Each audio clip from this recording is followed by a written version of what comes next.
The pot is hissing over the coals right now, and the meat inside it is lean and dark and boiling down to threads. Snow stands near 3 feet deep outside the door, packed hard where I have walked it. The wind is working the corner of the cabin the way a dog works a bone, steady and patient and not about to quit. I have got a rabbit and most of a marten in that water, and the smell of it is filling the room. My hands are cracked at the knuckles and stinging from the cold. The dark outside is pressing its face to the one window I have got, waiting on me. Now here is the thing that ought to sit you up straight. I have been eating for 3 days, eating good and eating often, filling my belly to the top of it, and I am weaker today than I was when I started. That makes no sense to a man, none at all. You eat, you get strong. That is the whole bargain a body strikes with food. But my legs are going soft under me and my head is swimming, and I am dropping weight like a green log dropping bark in a hot fire. Something is wrong, and it is wrong in a way that no full belly ought to allow. I am going to tell you plain what is doing it, and you are not going to want to believe me. This thing, this ordinary, free, easy thing that any man in the woods reaches for first, has killed more good men in this country than the bears ever dreamed of. More than the cold. More than the falls off the ice. I have known men who feared the bear their whole lives and walked right into the arms of this instead. The bear at least gives you a story. This gives you nothing but a slow, quiet sinking that folks call bad luck. I know how backward that sounds, so stay with me. This thing will not fill you, though your belly says it is full. It will not warm you, though you are chewing and swallowing all day long. It will not hold you through one single long night when the cold comes down hard. What it does do is lie to you. It tells you that you are eating, that you are surviving, that you are doing the right and natural thing. And the whole time, it is walking you toward the edge of a hole. That is the cruelest kind of danger there is. The kind that feels like safety, right up to the end. Nobody teaches this anymore. Nobody warns a young man of it before he goes out. You can walk into any place that sells the gear and the goods and the dried-up packets, and not one soul behind the counter will breathe a word of it to you. There is a reason for that, and it is not a wicked reason. It is a quiet one. There are folks who do very well by you believing the exact opposite of what I am about to say. I will get to them, but not yet. The fix for this costs you nothing. That is the part that ought to make you angry once you understand it. The fix is the very part that near every man alive today scrapes off into the dirt or tosses to the dogs or drops in the bin without a second look. It is the part folks have been taught to think of as garbage, as waste, as the ugly leftover you get rid of before you eat the good stuff. And it is the good stuff. It was always the good stuff. I will name it in time, but I am not going to name it yet, because you have to understand why first. Keep listening, because once you see this, you will never look at a lean animal the same way again. You will never look at your own plate the same way. You will not be able to unsee it. Now let me tell you who I am, so you know these are not just words. I have run a trap line up in the high country, alone, through winters that would take the breath clean out of you. I have wintered by myself with the nearest living soul, 2 days walk off, and a frozen river between us that I did not dare cross when it was singing. I have gone out to my sets in the black morning and come back with nothing, night after night, until nothing started to feel like the natural order of things. I have skinned by feel because my eyes would not stay open. I have eaten what I caught and been glad of it. I have laid awake doing sums on my own body, on how much longer it could go. This knowing does not come from wanting it. It comes from needing it so bad there is nothing left in you but the need. The men who taught me this did not read it in any book. They learned it the way I learned it. Out where a mistake does not get corrected, it gets buried. Every one of them had a name they would go quiet over. A partner, a brother, a friend who went out sure of himself and did the natural thing and did not come back right, or did not come back at all. They did not teach me with charts or with clever talk. They taught me with the faces of the dead. That is the only teacher this country respects, and it charges a terrible tuition. So here is the myth, and near everybody has it flat backward today. Folks believe that meat is meat, and that as long as you have got flesh to eat, you are fed. They believe a full meat pole is a full larder. They look at a deer hung up, at a string of rabbits, at a mess of squirrels, and they see survival hanging there. They see it, and their shoulders come down, and they breathe easy. Lean red meat, all the muscle a man could want, stacked up and frozen and waiting. That is the picture of safety in most heads. A pole heavy with clean, lean meat, and a man who will never go hungry. It looks like life itself hanging there in the cold. And it is one of the great lies this country tells. Now hold on to this next part, because it is the whole spine of the story. I want you to take it and set it in the back of your mind and not let go of it. A man can eat all day, every day, belly full to the top, meat going into him from morning to dark, and that man can starve to death. Starve with food still in his hands. Starve with grease on his fingers and his jaw tired from chewing. I have said it, and I know how it lands. A full man starving. I am going to show you exactly how that happens, the whole machinery of it, but not yet. Just carry it. Keep it warm in the back of your mind while I lay the rest of the ground. The danger here is not one thing. It is two things meeting, the way the worst dangers always are. It is the season and the animal coming together at the wrong time. Come the deep end of winter, the back half of it, the animals in this country are stripped down to almost nothing. A deer in late winter is a rack of bones with hides stretched over it. A rabbit taken in the killing time is lean as a whip and near as thin. All the fat that carried them into the cold is gone, burned up just staying alive, and what is left is muscle and bone and not much else. That is the animal side of it. Now here is the man side. The man out there in that same killing time needs fat more than he has ever needed it in his life. Needs it worse than warmth, worse than sleep. His body is screaming for it, and there is not a scrap of it to be found on anything he can catch. So the two forces stand and look at each other. A man who needs fat like he needs air, and a whole country of animals that have none left to give. The late winter is the killing time for a reason, and this is a good part of the reason. It is the time the woods and the cold work together, hand in hand, patient as anything. The cold takes the fat off the animals first. Then it waits for the man to eat those animals and find nothing in them. Then it takes him too. It is not cruel about it. It is just thorough, and it has all the time in the world. Here is the cruel logic of the trap, and I want you to follow it close, because this is how it takes the smart ones. In late winter, the leanest animals are the easiest to get. They are weak, they are slow, they are desperate themselves, and they come to your sets and your bait when the fat, healthy ones would not bother. So the country lays the easiest food right in front of the hungriest man, and it is exactly the food that will finish him. The abundance is the ambush. The very thing that looks like the answer is the poison. And the man does the natural thing. Of course he does. He is cold, and he is scared, and he is hungry. And there in front of him is meat. So he eats the meat. He eats more of it, because he is still hungry after. Hungrier somehow than before. He tells himself he just needs to eat more of it, to eat enough of it, and the strength will come. So he eats, and the strength does not come.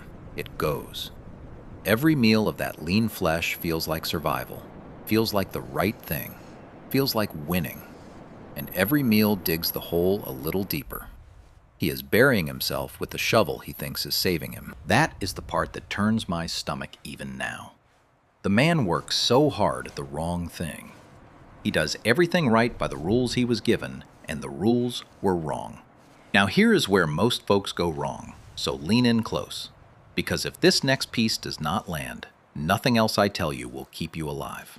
The false belief goes like this. Meat is food. Food is strength. Strength is survival. 3 little steps, and each one sounds true, and the chain of them will kill you dead. Because lean meat by itself is not food, not the whole of it. It is half a thing. It is a key with no teeth cut into it that slides into the lock and turns on nothing.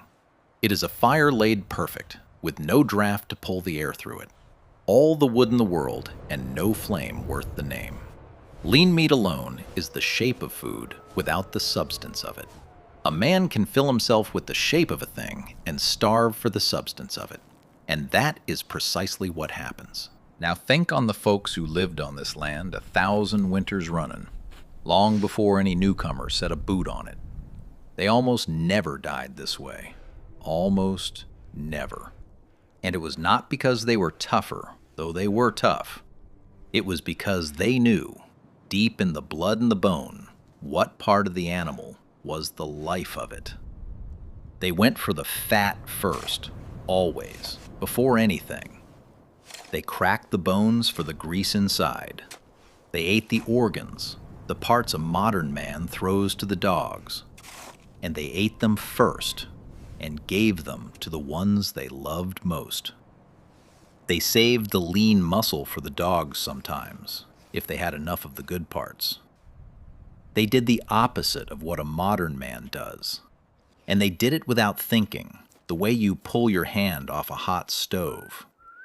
It was handed down to them so deep they did not even know they knew it.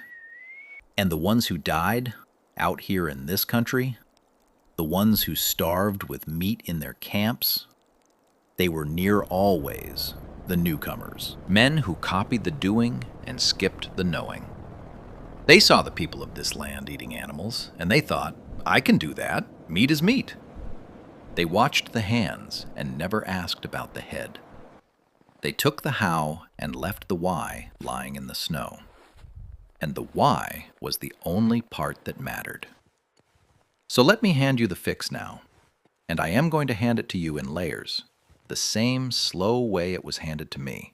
Because if I dumped it all on you at once, it would run through your fingers like dry sand, and you would not keep a grain of it. It has to go in the way it went into me, one weight at a time. Layer 1 is the one that turns your whole head around. The thing you were chasing is not the thing that saves you. You have been taught your whole life to want the lean, to trim the fat, to prize the clean red muscle and get rid of the rest. And out here, in the killing time, that is exactly backward. Fat is the fuel, and lean is the lie.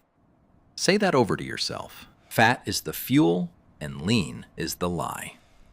The part you were taught to throw away is the part that keeps your heart beating, and your blood warm, and your legs under you.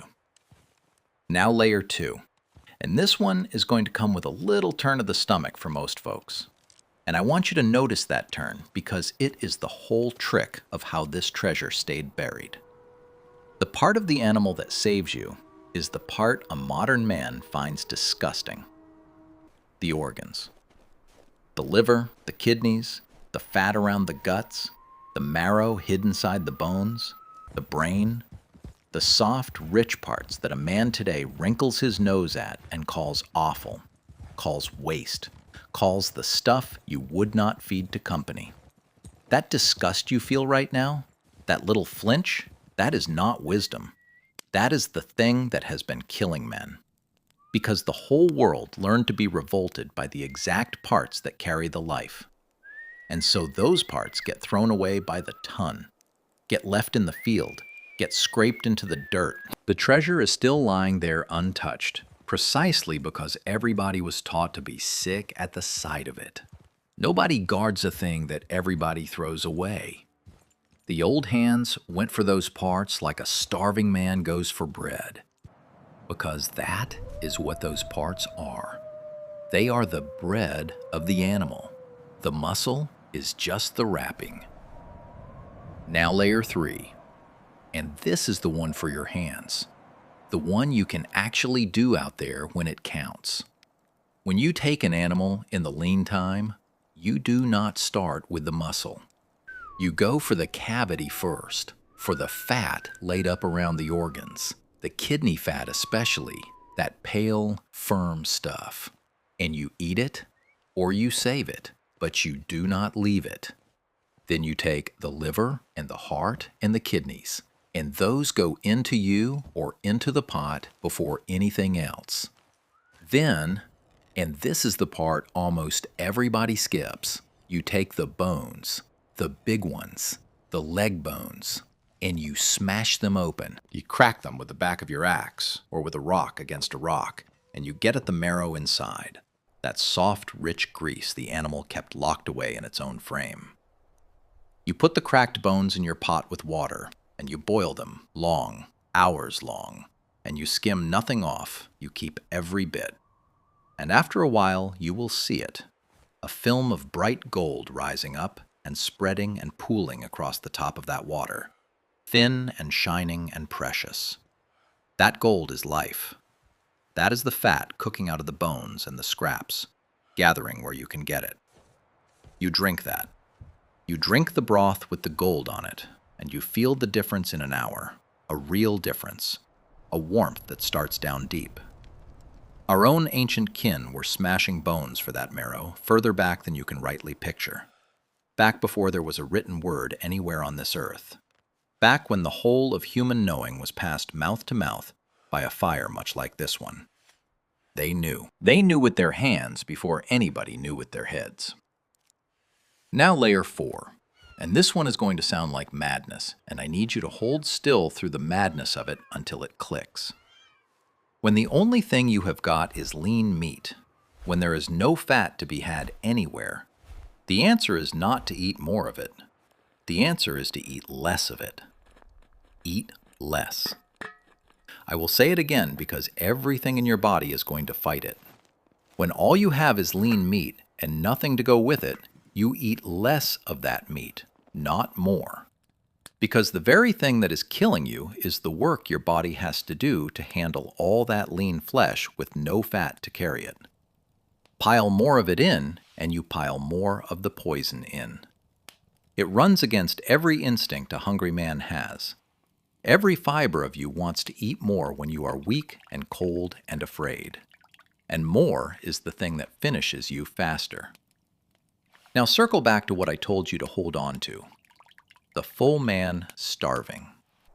Here is how it works inside a body, and I will not dress it up in the cold, clean words the doctors use, because those words do not help you feel it. When you eat nothing but lean meat, your body has to break it down, and breaking it down makes a kind of waste inside you, and that waste has to go somewhere out of you. But there is a ceiling. There is a limit to how much of that waste your body can clear in a day. A wall it cannot climb past, no matter how hard it pushes.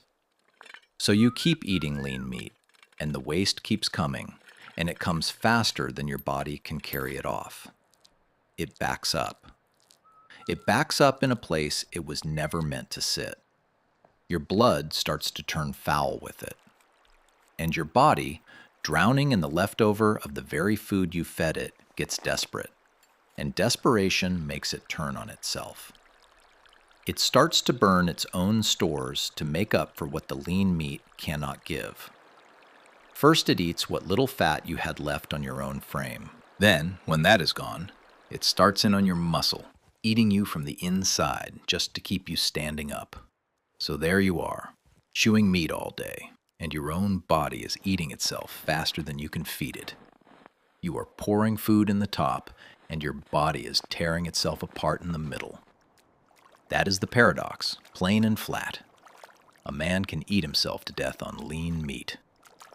That terrible clawing feeling those old accounts describe, the men who wrote of it before the end, That bottomless, frantic hunger that no amount of meat would touch. That gnawing that only got worse the more they ate.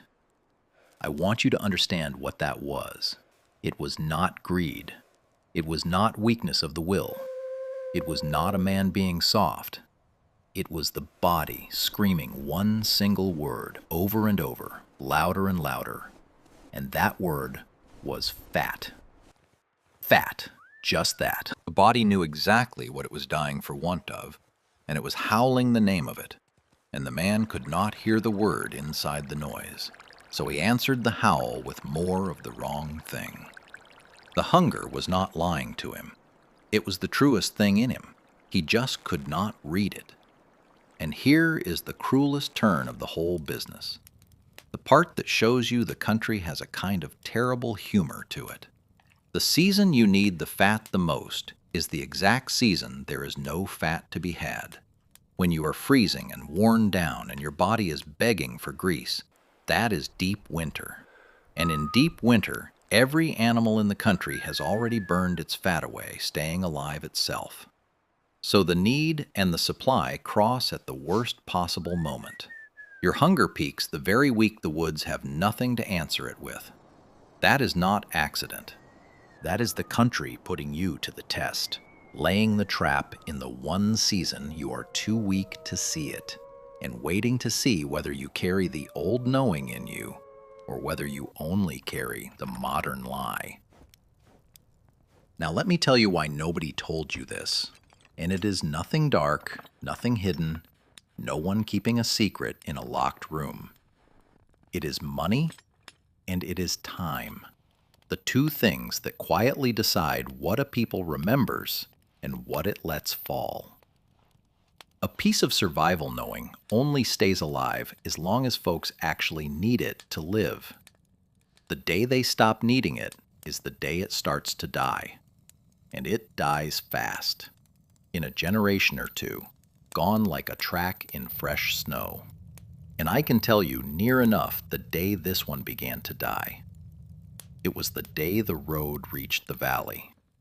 The day the store opened its doors down where the trail used to end. The day a man could walk in and buy his fat and his food already cut and trimmed and wrapped, instead of taking it off an animal with his own hands and choosing which part mattered. The moment a man could buy the thing instead of making it, he stopped needing to know where the life in it was. And so he forgot. Not because he was foolish, because he was comfortable. Comfort is a gentle thing that eats your knowing while you sleep. And then something worse happened, quieter and stranger. The trade took that old truth and turned it clean upside down and sold it right back to you. The old hands knew fat was the life of the animal, the thing you wanted most. And the modern trade looked at that and found it could make more money selling you the lean and getting rid of the fat, or selling the fat off separate. So it taught you to want the opposite of what your grandfathers wanted. It stamped a word on the lean meat like a badge of honor, taught you to feel proud choosing it, taught you the fat was the bad part, the part to fear, the part to cut away and feel virtuous about cutting. There is no money in telling you the fat is the treasure. There is a great deal of money in telling you it is the enemy. That is not a plot against you. It is just the quiet arithmetic of what sells. Truth does not pay. Its opposite pays very well. And over enough years, the arithmetic wins, and a whole people ends up believing the exact reverse of what kept their own blood alive for 1,000 winters. Let me be straight with you now, the way I would want a man to be straight with me, because I would rather you trust me than be impressed by me. This is not going to happen to most of you. I will not stand here and tell you that you are all one lean rabbit away from the grave, because it would not be true. Most folks reading their own life will never go far enough out, or long enough hungry, or deep enough into a real winter for this to ever come for them. This is the killer of a very particular kind of man in a very particular kind of spot. It comes for the man who is far from help, and out through the back half of a hard winter, and living off nothing but what he can catch, and catching only the lean and starving game, with no fat and no other food to lean on. That is the exact set of conditions. Miss any one of them, and it likely never touches you. But here is the reverse of it, and I want you to sit with this. Every single man it ever came for thought that exact same thing. Thought it would not be him. Thought he was fed. Thought he was fine.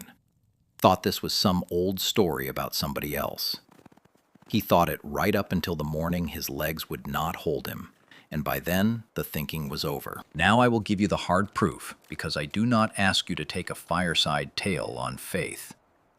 There is a booklet, a plain survival booklet put out for the fighting men of the United States Army back around the years of the Second World War. And in it, set down in the sober, careful words of men whose job was keeping soldiers alive in hard country, is this very warning. That a man living on lean meat alone, with no fat, will sicken and weaken and can die of it, and die surprisingly quick. It is written down. It is not my invention. And there was a man named Wilhelmer Stephenson, an explorer who went and lived up in the far, cold north among the people who had always lived there. And he ate as they ate, and he wrote of exactly this. He set down how a man forced onto lean meat with no fat grows sick within a matter of days, a sickness he saw with his own eyes and felt in his own body, and how the cure was fat, plain fat, and how fast the man came back once the fat went into him. He watched it happen, and he watched it undone. That is no legend. That happened to a real man in a real place under the eyes of people who had known it all along. So here is the system. 5 things, and I want them small enough to carry out of here in your head with nothing written down. When you take an animal in the lean time, eat the fat and the organs first, before you touch the muscle. Crack every big bone you get and boil it long, and drink the gold that rises.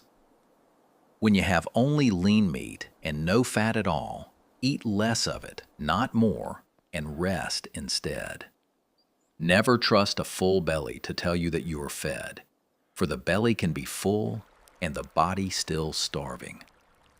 And carry fat with you into the deep winter, rendered grease or fatback or oil, because the country will not have any to give you when you need it worst. Now hear the real lesson of it, the one that is bigger than meat and bigger than winter. Those men did not die because the country was cruel. The country was never cruel.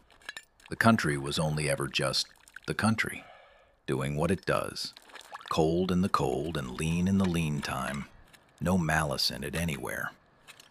They died because they were certain that meat was meat, certain that eating was surviving, certain that a full belly could not lie. The wilderness never kills the humble man half as fast as it kills the sure one, and it has been that way since the first man walked out into it. The whole of what I have told you fits in your 2 hands. In the lean time, the fat is the life, the organs are the treasure, and the muscle alone is a lie that fills your belly while it empties your body. That is it. That is the whole of it. And it is free as the snow on the ground, free as it ever was, waiting for any man humble enough to pick it up. This knowing nearly went into the ground with the last of the old hands, buried with the men who carried it, and I will not stand by and watch the last of it go under with them. Now tell me something, because I truly want to know.